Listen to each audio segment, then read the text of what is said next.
నీకు సొమ్ములు లేవు అని చిన్న సూపులు చూస్తున్నరే, మనకు మేడలు లేవు అని శానా దూరంగా పెడుతున్నరే.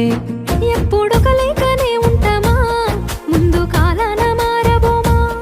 నువ్వు బాధెందుకు కడతావయ్యో, ఆ భగవంతుడుండురయ్యో.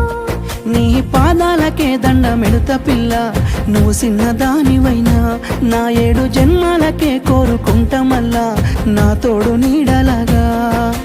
ఓ బావా అంత పెద్ద మాటలెందుకు, నీదాన్ని నేను రయ్యా. నీ కడుపు నింపేటియా నేనే కాదు, నీ కష్టాన అమ్మనయ్యా. ఏ పుణ్యము నేను చేసుకున్నాను, నువ్వు దొరికినావే మరి. కన్నీళ్ళు కళ్ళల్లో రాకముందే గుండె కైతావు నువ్వు పిరి.